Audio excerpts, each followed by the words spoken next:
Olá, graça e paz, meu irmão e minha irmã. Estamos iniciando a leitura da Bíblia em 365 dias, uma dose de amor com a Palavra de Deus. Hoje, no 119º dia, trago para leitura e comentários bíblicos o livro de Josué, capítulos 18 e 19, livro de Jó, capítulo 33, e o livro de Mateus, capítulo 8, versículos 1 a 13. A minha recomendação é que todos tenham em mãos bloco de anotação, caneta ou lápis. A Bíblia é tão importante quanto a sua leitura diariamente nos traz refrigério para a alma, sabedoria, sobretudo nos aproxima de Deus, fortalecendo assim a nossa fé e esperança. Meu irmão e minha irmã, todos nós temos a necessidade de estarmos em comunhão com Deus diariamente. Comunhão esta através da leitura da Bíblia, ouvir os nossos devocionais diários, orar junto conosco. A Bíblia está cheia de promessa, mas ela será concretizada se você acreditar na palavra. Você deve crer na palavra. Precisamos acreditar na palavra de Deus. É muito fácil crer quando as coisas estão cooperando, quando as promessas estão vindo. Alimente a sua fé quando tudo vier contra. A palavra tem muito mais força do que as coisas contrárias que estão vindo contra você. Satanás não está aqui para roubar o seu carro, sua casa, seu apartamento, seu lar, relógio, sua roupa. Ele vem para roubar a semente esta que está sendo semeada agora, a sua fé e os propósitos que Deus tem para você. Precisamos usar todos os recursos que Deus tem nos dado, incentivar a leitura da Bíblia, os nossos amigos, parentes queridos, a estudarem, a orar. A Bíblia Sagrada nos faz gerar a fé, nos faz ter o alimento, a cura, a restauração. Neste momento, peço que o Senhor revele a compreensão de sua palavra para as nossas vidas, em nome de Jesus. Se desconecte de tudo e permita que a palavra do Senhor adentre em vossos corações. Vamos para a leitura no livro de Josué, capítulos 18 e 19.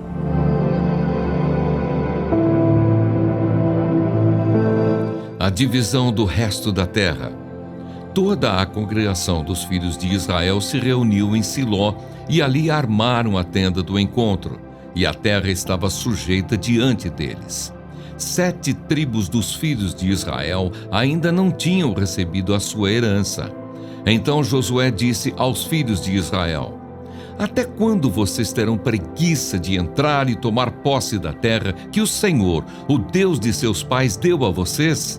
Escolham 3 homens de cada tribo para que eu os envie, eles se disponham, percorram a terra, façam uma descrição por escrito, segundo a herança das tribos, e depois voltem para junto de mim. Dividirão a terra em 7 partes. Judá ficará no seu território ao sul, e a casa de José ficará no seu território ao norte. Descrevam a terra em 7 partes e me tragam essa descrição, para que aqui, diante do Senhor, nosso Deus, eu lhes faça o sorteio. Porque os levitas não têm parte entre vocês, pois a parte deles é o sacerdócio do Senhor. Gade, Ruben e a meia tribo de Manassés já haviam recebido a sua herança do outro lado do Jordão, na direção do leste, a qual lhes foi dada por Moisés, servo do Senhor. Então aqueles homens se levantaram e se foram. E Josué deu a seguinte ordem aos que iam fazer a descrição da terra: vão, percorram a terra, façam uma descrição dela e voltem para mim. Aqui em Siló, diante do Senhor, farei o sorteio para vocês. Assim os homens foram, percorreram a terra, fizeram dela uma descrição num livro, cidade por cidade, em 7 partes, e voltaram a Josué ao arraial em Siló. Então Josué lhes lançou as sortes em Siló, diante do Senhor. E ali Josué repartiu a terra, segundo as suas divisões, aos filhos de Israel. A herança de Benjamim. Saiu a sorte da tribo dos filhos de Benjamim, segundo as suas famílias, e o território sorteado ficava entre os filhos de Judá e os filhos de José. O seu limite foi para o lado norte, desde o Jordão. subia ao lado de Jericó para o norte e subia pela região montanhosa para o oeste, para terminar no deserto de Bet-Aven. E dali o limite passava a Luz, ao lado de Luz, que é Betel, para o sul. Descia a Atarote-Adar, ao pé do monte que está do lado sul de Bet-Horon de Baixo. O limite seguia e voltava ao lado oeste, para o sul do monte que está diante de Bet-Horon, para o sul, e terminava em Kiriat-Baal, que é Kiriat-Jearim, cidade dos filhos de Judá. Este era o lado oeste. O lado do sul começava na extremidade leste de Kiriat-Jearim e seguia até a fonte das águas de Neftoa. O limite descia até a extremidade do monte que está diante do vale de Ben-Hinom, ao norte do vale dos Refaíns, e descia pelo vale de Hinom, do lado dos Jebuseus, para o sul, e baixava a En-Rogel. Volvia-se para o norte e chegava a En-Semes, de onde passava para Gililote, que está diante da subida de Adumim, e descia à pedra de Boã, filho de Ruben. Passava pela vertente norte, diante da planície, e descia à planície. Depois o limite passava até o lado de Bet-Ogla, para o norte, para terminar na baía do Mar Salgado, na desembocadura do Jordão, ao sul. Este era o limite do sul. Do lado leste, o Jordão era o seu limite. Esta era a herança dos filhos de Benjamim nos seus limites ao redor, segundo as suas famílias. As cidades de Benjamim.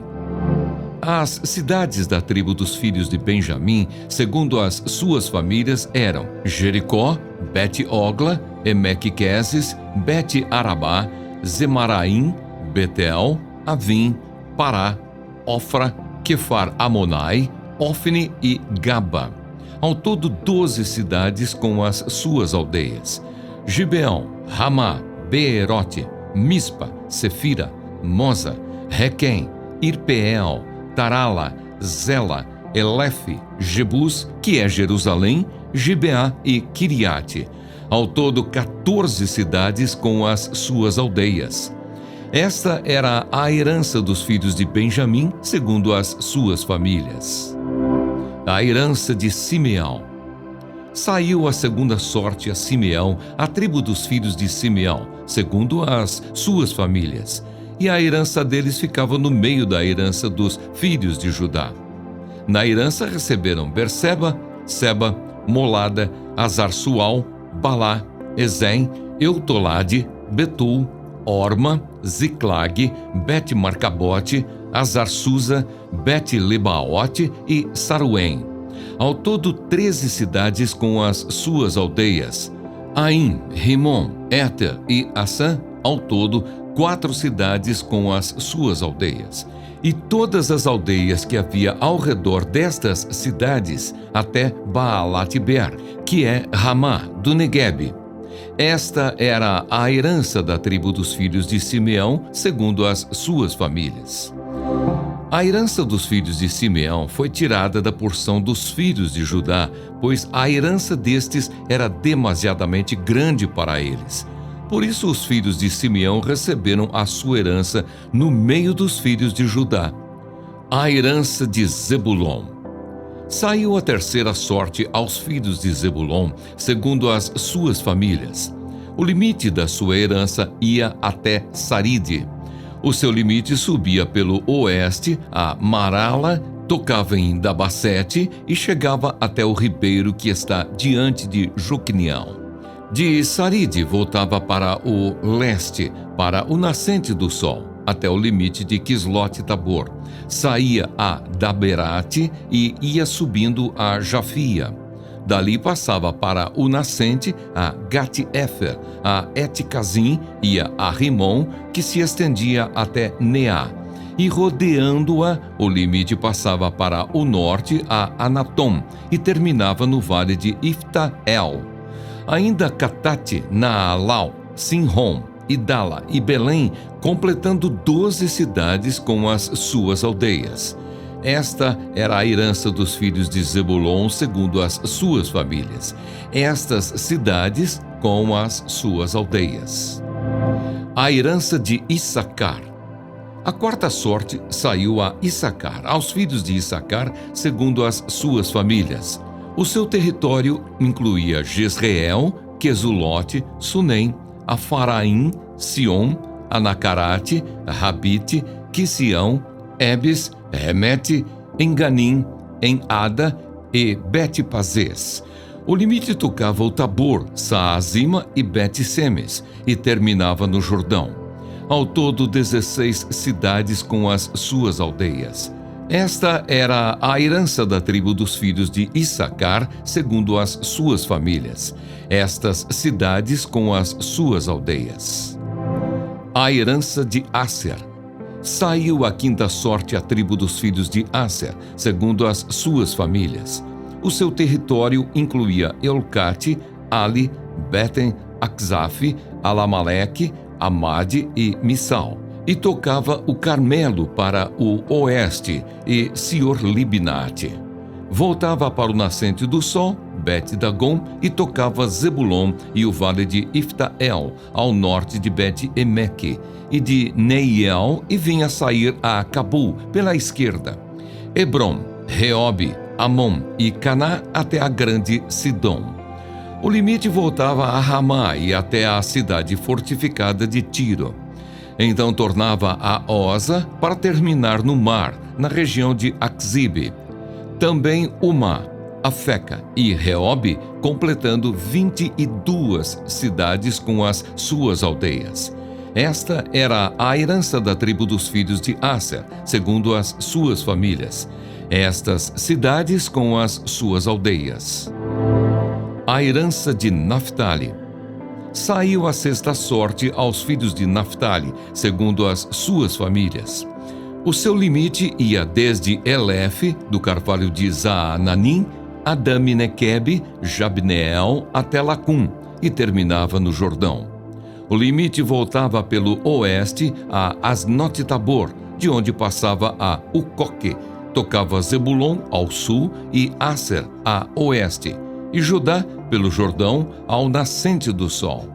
As cidades fortificadas eram Zidim, Zer, Amate, Racate, Quinerete, Adamá, Ramá, Azor, Quedes, Edrei, em Azor, Irom, Migdal-El, Orem, Bet-Anate e Bet-Semes. Ao todo, 19 cidades com as suas aldeias.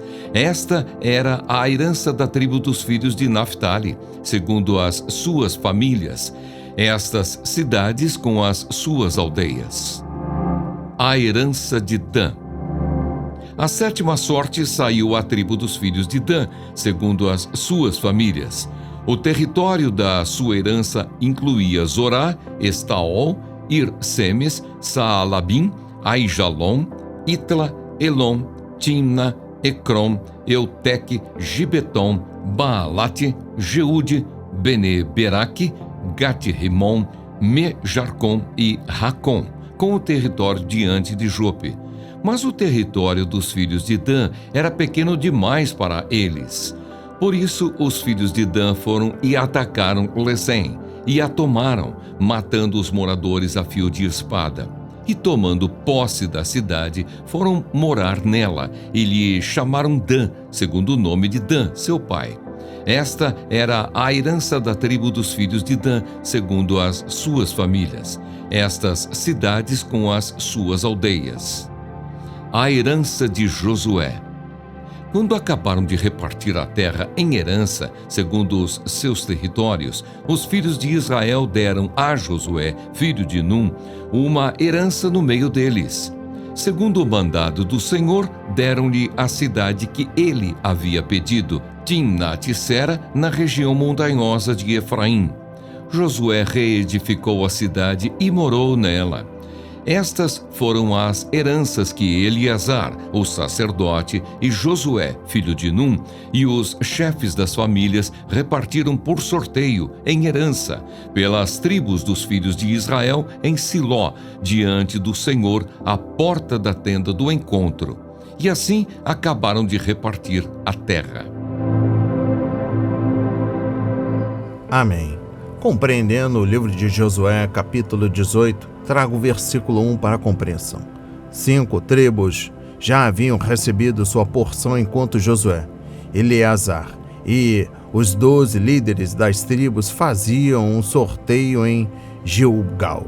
Então Josué mudou o acampamento para Siló, no território de Efraim, onde o tabernáculo permaneceu até Davi levar a arca para Jerusalém. 2 Samuel, capítulo 6. O Senhor provavelmente conduziu Josué a fazer esta mudança. Do contrário, ele não teria feito isso. Deuteronômio 12, versículos 5 a 7. Siló ficava localizada no centro do território ocupado e era mais acessível a todas as tribos. Compreendendo o versículo 2, 7 tribos ainda tinham de receber a herança escolhida para elas e, aparentemente, demoraram a responder ao desafio. Ao contrário de Calebe e as filhas de Zelofeade, essas tribos não tinham fé nem zelo espiritual.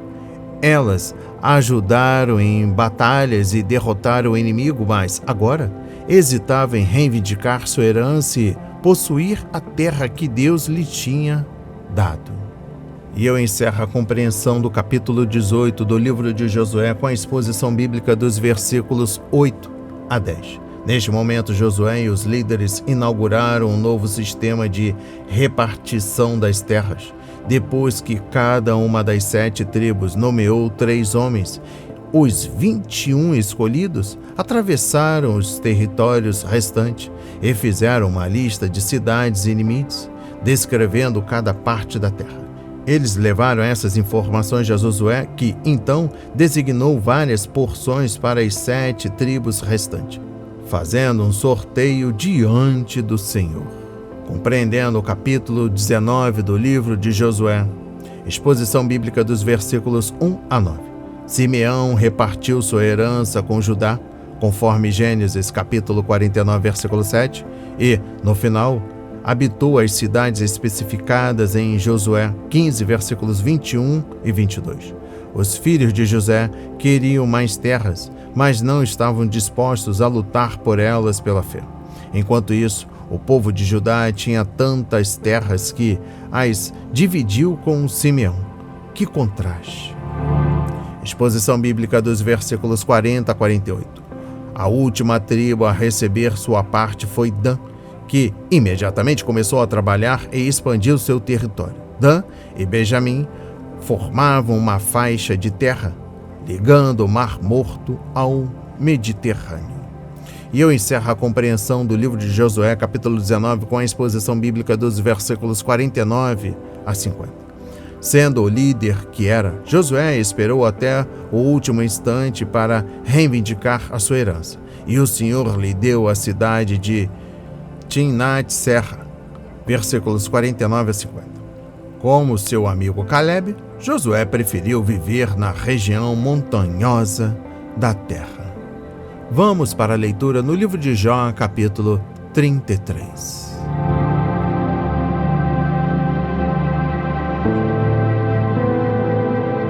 Os meus lábios proferem o puro saber. E agora, Jó, escute os meus argumentos e dê ouvidos a todas as minhas palavras. Passo agora a falar. Em minha boca fala a língua. Os meus argumentos provam a sinceridade do meu coração e os meus lábios proferem o puro saber. O Espírito de Deus me fez e o sopro do Todo-Poderoso me dá vida. Responda-me se for capaz. Prepare os seus argumentos e apresente-se diante de mim. Eis que diante de Deus sou igual a você. Também eu fui formado do barro. Por isso não tenha medo de mim. A minha mão não será pesada sobre você. Você disse que não tem iniquidade. Na verdade, você falou diante de mim. Eu ouvi o som das suas palavras dizendo: estou limpo, sem transgressão. Sou puro e não tenho iniquidade.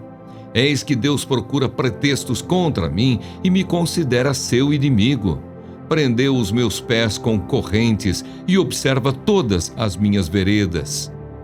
Deus é maior do que o homem.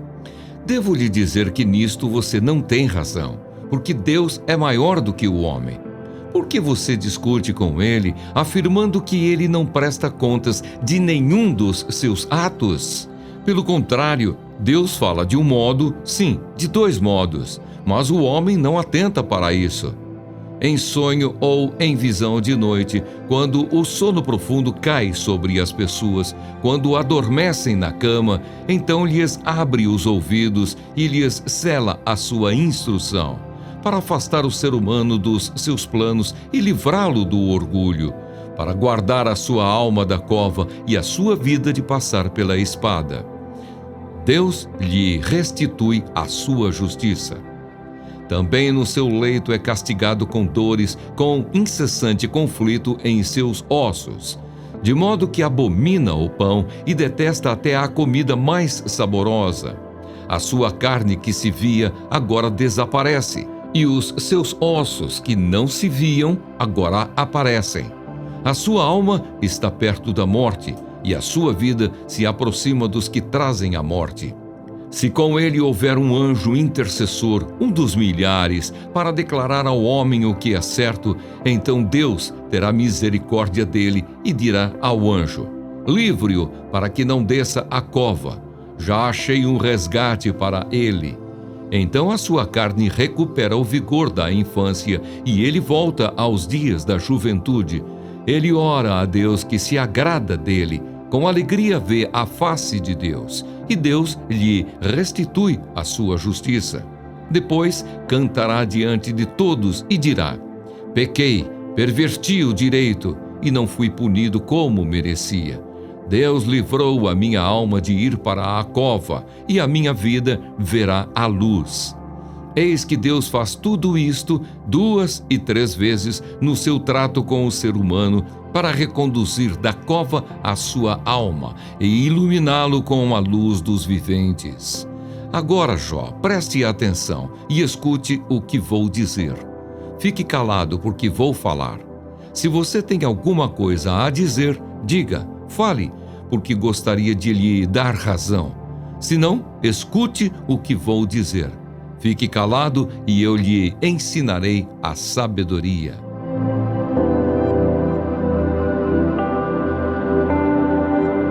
Amém. Compreendendo o livro de Jó, capítulo 33, este é um discurso notável, porque introduz na discussão uma nova visão do propósito do sofrimento. Os amigos de Jó argumentaram que seu sofrimento era prova de que Deus o estaria punindo por seus pecados, mas Eliú afirmou que, às vezes, Deus permite que soframos para nos impedir de pecar.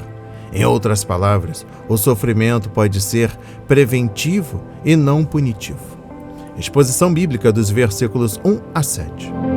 Antes de começar seu argumento, Eliú assegurou a Jó que suas palavras eram sinceras e dadas pelo Espírito de Deus. Por isso, Jó não tinha motivo algum para ter medo. Eliú não alegou ter alguma posição de vantagem com Deus. Ele foi feito do barro, assim como Jó. Ele prometeu não ser pesado em suas palavras e convidou Jó a ficar à vontade para responder. Tendo assegurado a Jó que suas palavras seriam úteis e não prejudiciais, Eliú então passou a citar o que Jó havia dito sobre si mesmo. Versículos 8 a 11. As palavras de Jó formariam a premissa do argumento de Eliú. Compreendendo o versículo 9, segundo Eliú, Jó havia alegado não ter pecado. Versículo 9. Mas não foi isso que Jó disse. Que Jó alegou não ter pecado foi interpretação de Zofar, não a declaração de Jó. Capítulo 11, versículo 4. Jó disse que não mentiu. Capítulo 6, versículo 30. Que não era mau. Capítulo 10, versículo 7. Que era justo e reto. Capítulo 12, versículo 4. E que não tinha desobedecido a Deus. Capítulo 23, versículos 11 a 12. Mas ele nunca disse que não tinha pecado. Ele sempre manteve sua integridade. Capítulo 2, versículo 3, capítulo 27, versículos 4 a 5. Mas nunca disse que era perfeito.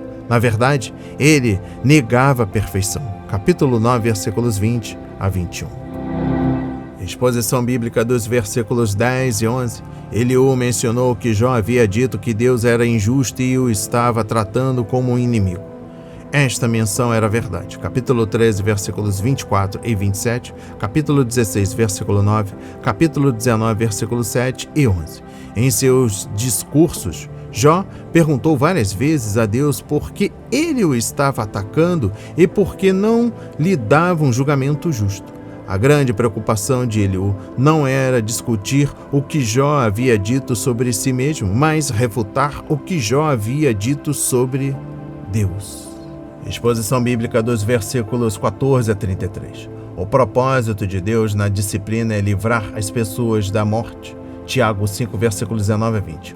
Ao quebrar o orgulho delas e trazê-las de volta ao lugar de obediência. Jó 33, versículos 17 e 18. Deus procura afastá-las da cova. Versículo 18. Mas os pecadores rebeldes se aproximam da morte. Versículo 22. Depois descem à cova. Versículo 24. E entram na cova. Versículo 28. Quando já é quase tarde demais, o mediador os traz de volta da cova. Versículo 30. E eles são resgatados. Deus faz dessas coisas ao homem 2 ou 3 vezes para recuperar sua alma da cova, a fim de que refulja sobre ele a luz da vida. Versículos 29 a 30. Deus não quer que ninguém pereça. 2 de Pedro, capítulo 3, versículo 9. Exposição bíblica dos versículos 15 a 18. Nos tempos bíblicos, Deus às vezes falava com o povo por meio de sonhos e visões. Hoje, seu Espírito nos conduz principalmente por meio de sua palavra. Hebreus 1, versículos 1 e 2. Se os pecadores tivessem visões ou sonhos assustadores, isso pode deixá-los horrorizados e impedi-los de cometer os pecados que haviam intentado. Compreendendo o versículo 15, nem todos os sonhos têm significados ocultos, e nem todos os sonhos vêm de Deus com mensagens especiais neles. São vários os pesadelos que tiveram como causa uma dieta imprópria. As pessoas que planejavam a vida em torno do que aprendem com os seus sonhos estão pedindo confusão em vez de direção. Deus pode usar sonhos para abalar a confiança de um pecador orgulhoso, mas não é assim que ele normalmente procede hoje. Exposição bíblica dos versículos 19 a 20. Deus às vezes usa a dor para nos alertar, nos humilhar e nos levar à posição de submissão. Hebreus 12, versículos 1 a 11. Eliú descreveu um homem doente sofrendo na cama, definhando-se porque não tinha apetite. Essa é uma imagem de Jó? Veja Jó, capítulo 6, versículo 7, capítulo 7, versículos 3 a 6, capítulo 16, versículo 8, capítulo 17, versículo 7, capítulo 19, versículo 20. Mas esse homem estava sofrendo porque Deus queria chamar sua atenção e impedi-lo de violar a lei de Deus. Dizer que todo sofrimento vem de Deus é um erro, porque somos nós que causamos grande parte de nosso sofrimento. Compreendendo o versículo 19, não devemos dizer que todo sofrimento é um castigo pelo pecado. Eliú afirmou que, às vezes, Deus permite o sofrimento para impedir as pessoas de pecarem e ir para a cova.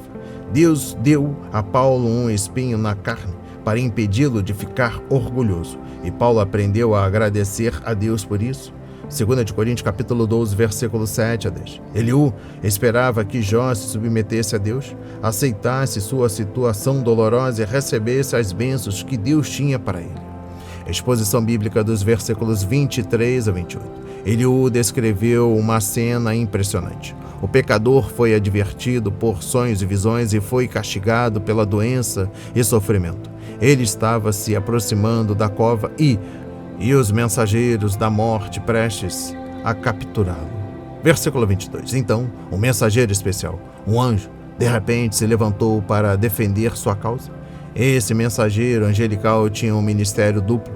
Ele disse ao sofredor o que ele deveria fazer, versículo 23, e intercedeu a Deus para que a pessoa fosse restaurada. Versículo 24.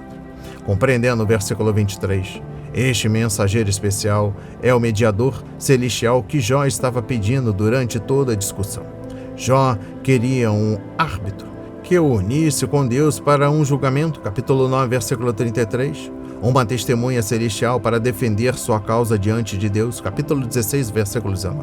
Um redentor que o justificasse mesmo após a sua morte, capítulo 19, versículo 25. O ministério desse anjo é puramente um ato da graça de Deus. Capítulo 33, versículo 24. Compreendendo o versículo 24, o conceito de resgate está tecido na trama da teologia bíblica.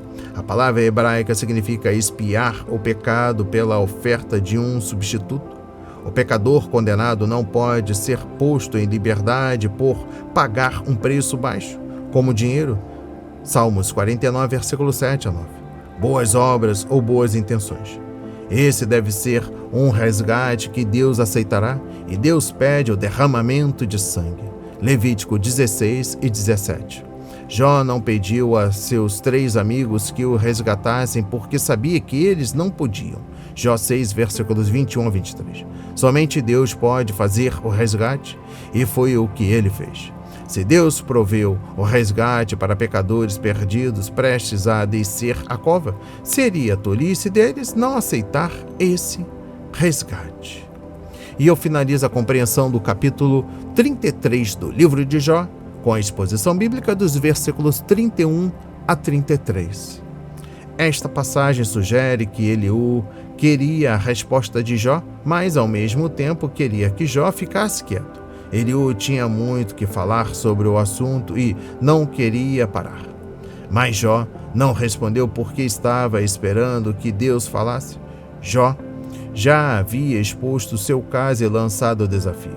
O que Eliú pensava dele ou lhe dizia fazia pouca diferença para Jó. Vamos para a leitura no livro de Mateus, capítulo 8, versículos 1 a 13.